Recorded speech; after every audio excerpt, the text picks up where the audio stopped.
Hello and a warm welcome to all students of Europe Hotel School. As a specialist in modern hospitality operations, I'm here to walk you through a truly critical part of any major hotel project, FF&E procurement. This is the stage where those billion-dollar investments become real, tangible experiences for our guests. So here's what we're going to cover. First, we'll define what this final project stage really is. Then we'll get into the crucial role of the owner's representative. After that, we'll dive into the tricky balance between cost and quality, tackle the wild world of logistics, and finally, wrap up with how to protect that investment for the long haul. All right, let's jump in. We're talking about the final, and you could argue, one of the most complex stages of any hotel capital project. It's all about procuring the furniture, fixtures, and equipment. This is the moment where the architect's vision and the designer's dream actually become a physical reality. Now, don't let that simple term, FF&E, fool you. This isn't just about picking out some nice chairs for the lobby. We are talking about a massive logistical undertaking. It involves thousands upon thousands of individual items, everything from the smallest bedside lamp to the art on the walls, all the way to the heavy-duty industrial laundry presses in the back of house. Sourcing, buying, shipping, and installing all of that takes almost military-grade precision. So, who on earth manages this incredible symphony of moving parts? Well, that brings us to the owner's representative. The best way to think of this person is as the conductor of the entire project. Their job is to make sure every single section, from finance to design to logistics, is working in perfect harmony to deliver on the owner's vision. One of their biggest jobs? Cost containment. And let's be clear, this is not about being cheap or just slashing the budget. It's about disciplined, smart financial management. It means you're rigorously tracking every single dollar spent against the budget to make sure the project stays profitable. But keeping costs in check is only half the battle. You have to balance that with an absolutely uncompromising commitment to quality control.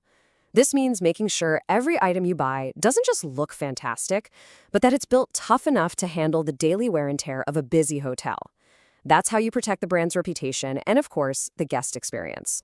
And that leads us right into the core strategic challenge here, balancing that constant tension between cost and quality. Honestly, this is where a great owner's representative really shows their value, by making smart, forward-thinking sourcing decisions.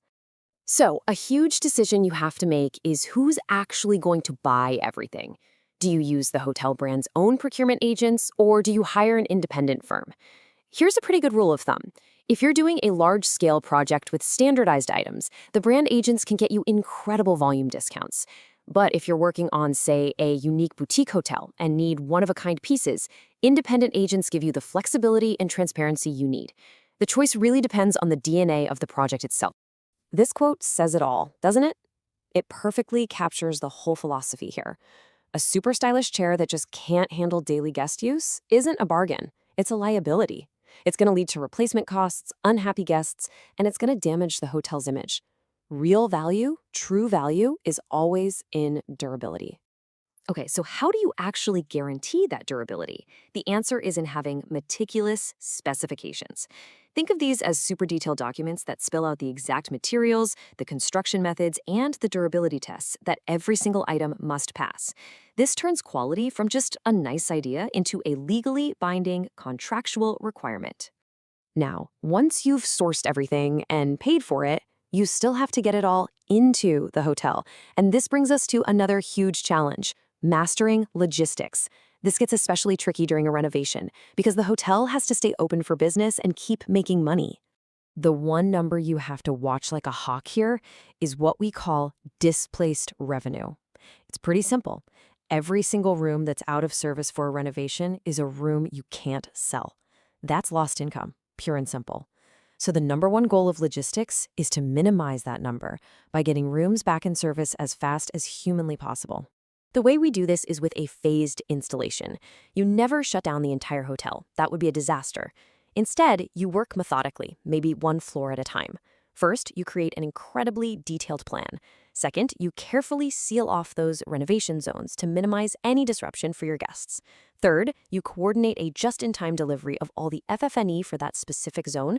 And finally, you get it installed and reopen that section as quickly as possible. Then you move on to the next. And that brings us to our final section, which is all about protecting the investment. Look, a successful project isn't just about a splashy grand opening. It's about making sure the quality and value of that FF&E will last for years and years. A really critical piece of this long-term puzzle is something called attic stock. This is basically a carefully managed inventory of extras that you keep in storage. Extra chairs, lamps, rolls of carpet, you name it. Why? Because when a piece of furniture in a guest room inevitably gets damaged, you can just swap it out immediately with an identical one. This keeps the room's design integrity perfectly intact. So, how much attic stock do you need? Well, the industry standard, and this is something the owner's rep needs to audit and verify, is to secure between 5 and 10% of the total FF&E order for attic stock. This makes sure the hotel is ready for a routine wear and tear for many years to come. At the end of the day, when an owner's representative keeps tight control over this whole process, from the very first sourcing decision all the way to the attic stock, it leads to these three key outcomes. The project is delivered on time, which minimizes that displaced revenue. It's delivered on budget, which protects the owner's capital. And it's delivered to standard, ensuring a fantastic guest experience that protects the investment long into the future.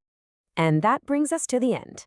As you start to think about your own careers in this amazing industry, I want you to think about the skills we've talked about today, that financial discipline, that obsession with quality control, the logistical planning, and that long-term thinking. So the question I'll leave you with is this. As a future hotel leader, which of these critical skills will you focus on mastering first?